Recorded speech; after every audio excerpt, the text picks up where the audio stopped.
ಇವತ್ತಿನ ರಾ ನ್ಯೂಸ್ ನಲ್ಲಿ ಬಹಳ ಪ್ರಮುಖವಾಗಿ ಗಲ್ಫ್ ರಾಷ್ಟ್ರದ ಯುದ್ಧ ಏನಾಗ್ತಾ ಇದೆ. ಹಾಗಾದ್ರೆ ಇವತ್ತಿನ ಯುದ್ಧದಲ್ಲಿ ಈ 24 ಗಂಟೆ ನಡೆದಂತ ಯುದ್ಧದಲ್ಲಿ ಏನೆಲ್ಲ ಅನಾಹುತ ಸಂಭವಿಸಿದೆ ಅನ್ನೋದರ ಬಗ್ಗೆ ಡೀಟೇಲ್ಸ್ ನೋಡ್ತಾ ಹೋಗೋಣ. ಇದೆಲ್ಲದರ ಜೊತೆಗೆ ರಾಜ್ಯದ 2 ವಿಧಾನಸಭಾ ಕ್ಷೇತ್ರಗಳಿಗೆ ಬೈ ಎಲೆಕ್ಷನ್ ಕೂಡ ನಡೀತಾ ಇದೆ. ಒಂದು ದಾವಣಗೆರೆ ದಕ್ಷಿಣ ವಿಧಾನಸಭಾ ಕ್ಷೇತ್ರ, ಮತ್ತೊಂದು ಬಾಗಲಕೋಟೆ ವಿಧಾನಸಭಾ ಕ್ಷೇತ್ರ. ಅಲ್ಲಿ ಈಗಾಗಲೇ ಬಿಜೆಪಿಯ 2 ಅಭ್ಯರ್ಥಿಗಳು ಆಗಿದ್ದಾರೆ. ಬಟ್ ಕಾಂಗ್ರೆಸ್ ನಲ್ಲಿ ಇನ್ನೂ ಪೈಪೋಟಿ ನಡೀತಾ ಇದೆ. ಜೊತೆಗೆ ಒಂದ್ ಕಡೆ ಮೇಟಿ ಕುಟುಂಬ, ಮತ್ತೊಂದ್ ಕಡೆ ಇತ್ತ ದಾವಣಗೆರೆ ಅಂತ ಬಂದಾಗ ಶಾಮನೂರು ಫ್ಯಾಮಿಲಿ. ಸೊ ಹಾಗಾಗಿ ಬಹಳಷ್ಟು ಪೈಪೋಟಿ ಅಂತೂ ಇದ್ದೇ ಇದೆ. ಜೊತೆಗೆ ಹೈಕಮಾಂಡ್ ನಾಯಕರ ಜೊತೆಗೆ ಇವತ್ತು ಸಿದ್ದರಾಮಯ್ಯನವರು ಮತ್ತು DCM DK ಶಿವಕುಮಾರ್ ಅವರು ಅಂದ್ರೆ ಸುರ್ಜೇವಾಲಾ ಅವರ ಜೊತೆಗೆ ಮೀಟಿಂಗ್ ಕೂಡ ನಡೆಸಿದ್ದಾರೆ. ಈ ಒಂದು ಸಭೆಯಲ್ಲಿ ಏನೆಲ್ಲ ತೀರ್ಮಾನ ಆಯಿತು, ಏನೆಲ್ಲ ಚರ್ಚೆ ಆಯಿತು ಅನ್ನೋದ್ರ ಬಗ್ಗೆ ಡೀಟೇಲ್ಸ್ ನೋಡ್ತಾ ಹೋಗೋಣ.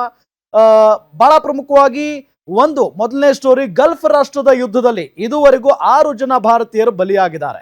ಇರಾನ್ ಇಸ್ರೇಲ್ ವಾರ್ನಲ್ಲಿ ಭಾರತೀಯ ಪ್ರಜೆಗಳು ಸಾವನ್ನಪ್ಪಿದ್ದಾರೆ.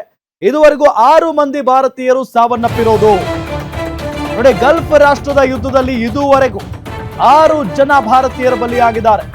ಇರಾನ್ ಇಸ್ರೇಲ್ ವಾರ್ನಲ್ಲಿ ಭಾರತೀಯ ಪ್ರಜೆಗಳು ಸಾವನ್ನಪ್ಪಿರೋದು.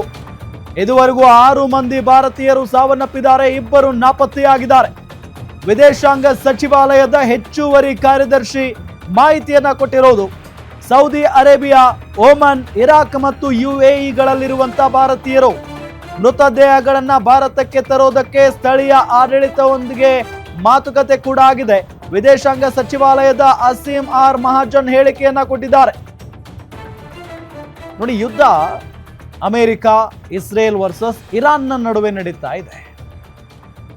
ಆದ್ರೆ ಆ ದೇಶಗಳಲ್ಲಿ UAE, ಕುವೈತ್ ಅಲ್ಲೆಲ್ಲ ವಾಸ ಮಾಡ್ತಾ ಇರುವಂತ ನಮ್ಮ ಭಾರತೀಯರು ಒದ್ದಾಡ್ತಾ ಇದ್ದಾರೆ, ಲಿಟ್ರಲಿ ಒದ್ದಾಡ್ತಾ ಇದ್ದಾರೆ. ಸೌದಿ ಅರೇಬಿಯಾ, ಓಮನ್, ಇರಾಕ್ ಮತ್ತು UAEಗಳಲ್ಲಿರುವಂತ ನಮ್ಮ ಭಾರತೀಯರು ಒದ್ದಾಡ್ತಾ ಇದ್ದಾರೆ. ಇದುವರೆಗೂ 6 ಜನ ಬಲಿಯಾಗಿದ್ದಾರೆ ಅಂತ ಅಂದ್ರೆ ಜಸ್ಟ್ ಇಮ್ಯಾಜಿನ್, ಇನ್ನು ಎಷ್ಟು ಜನ ನಾಪತ್ತೆಯಾಗಿದ್ದಾರೋ, ಇನ್ನು ಎಷ್ಟು ಜನ ನಮ್ಮನ್ನ ನಮ್ಮ ತಾಯಿ ನಾಡಿಗೆ ಕರ್ಕೊಂಡು ಹೋಗಿ, ನಮ್ಮ ಭಾರತಕ್ಕೆ ಕರ್ಕೊಂಡು ಹೋಗಿ ಅನ್ನುತ್ತಾ ಹೇಳಿ ಒದ್ದಾಡ್ತಾ ಇದ್ದಾರೋ ಗೊತ್ತಿಲ್ಲ. ಕೇವಲ ಭಾರತೀಯರು ಮಾತ್ರ ಅಲ್ಲ, ಬೇರೆ ಬೇರೆ ದೇಶಗಳ ಪ್ರಜೆಗಳು ಕೂಡ ಅಲ್ಲೇ ಸಿಕ್ಕಾಕೊಂಡಿದ್ದಾರೆ. ನೋಡಿ, ಇಸ್ರೇಲ್ ಇರಾನ್ ನಡುವೆ ನಡೀತಾ ಇರುವಂತ ಈ ಕಾಳಗ, ಈ ಯುದ್ಧ, ಅಮೆರಿಕ ಕೂಡ ಎಂಟ್ರಿ ಆಗಿದೆ.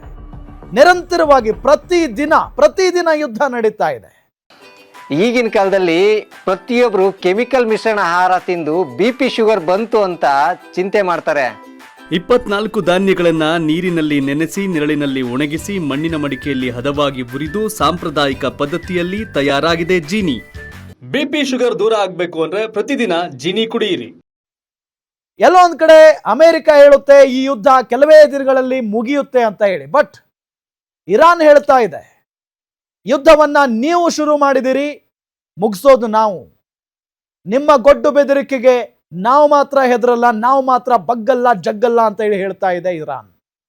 ಸೊ ಇದೆಲ್ಲದರ ನಡುವೆ ಅಲ್ಲಿನ ಪ್ರಜೆಗಳು ಒದ್ದಾಡ್ತಾ ಇದ್ದಾರೆ. ಇರಾನ್ ಪ್ರತಿಕಾರದ ಬೆಂಕಿಯಲ್ಲಿ ಬೇಯ್ತಾ ಇದೆ, ಹೌದು. ಬಟ್ ಇರಾನ್ ನೇರವಾಗಿ ಇಸ್ರೇಲ್ ಮತ್ತು ಅಮೆರಿಕ ಮೇಲೆ ಅಟ್ಯಾಕ್ ಮಾಡ್ತಾ ಇದೆಯಾ ಅಂತ ಅಂದ್ರೆ ಹೌದು. ಬಟ್ ಅಲ್ಲಿನ ಒಂದಿಷ್ಟು ಗಲ್ಫ್ ರಾಷ್ಟ್ರಗಳಿದಾವಲ್ಲ, ಗಲ್ಫ್ ರಾಷ್ಟ್ರಗಳು, ಆ ರಾಷ್ಟ್ರಗಳ ಮೇಲೆ ದಾಳಿ ಮಾಡ್ತಾ ಇದೆ.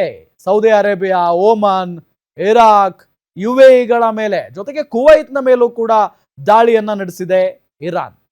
ಅಲ್ಲಿನ ತೈಲಾಗಾರ ಘಟಕಗಳ ಮೇಲೆ ದಾಳಿಯನ್ನ ನಡೆಸಿದೆ. ಕೇಳಿದ್ರೆ ಇಲ್ಲ, ನಾವು ಆ ದೇಶಗಳಲ್ಲಿರುವಂತ ಅಮೆರಿಕದ ಸೇನಾ ನೆಲೆಗಳ ಮೇಲೆ ದಾಳಿಯನ್ನ ಮಾಡ್ತಾ ಇದ್ದೀವಿ ಅನ್ನೋ ನಿಟ್ಟಿನಲ್ಲಿ ಹೇಳ್ತಾ ಇದೆ ಇರಾನ್. ಬಟ್ ಅಲ್ಲಿನ ಜನಸಾಮಾನ್ಯರು ಪರದಾಡ್ತಾ ಇದ್ದಾರೆ. ಆ ದೇಶಗಳ ಅಂದ್ರೆ ಸೌದಿ ಅರೇಬಿಯಾ, ಓಮನ್, ಇರಾಕ್ ಮತ್ತು UAEಗಳಲ್ಲಿರುವಂತ ಜನಸಾಮಾನ್ಯರು ಪರದಾಡ್ತಾ ಇದ್ದಾರೆ. ಇನ್ಫ್ಯಾಕ್ಟ್ ನಮ್ಮ ಭಾರತೀಯರು ಕೂಡ ಒದ್ದಾಡ್ತಾ ಇದ್ದಾರೆ. ನೋಡಿ, ಈಗ 6 ಜನ ಮೃತಪಟ್ಟಿದ್ದಾರೆ. ಅವರ ಮೃತದೇಹಗಳನ್ನ ಭಾರತಕ್ಕೆ ತರೋದಕ್ಕೆ ಸ್ಥಳೀಯ ಆಡಳಿತದೊಂದಿಗೆ ಈಗಾಗಲೇ ಮಾತುಕತೆ ಕೂಡ ನಡೆದಿದೆ.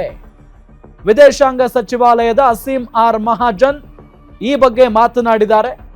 ಸಹಜವಾಗಿ ಸಂಕಷ್ಟ ಅಂತೂ ಇದ್ದೇ ಇದೆ.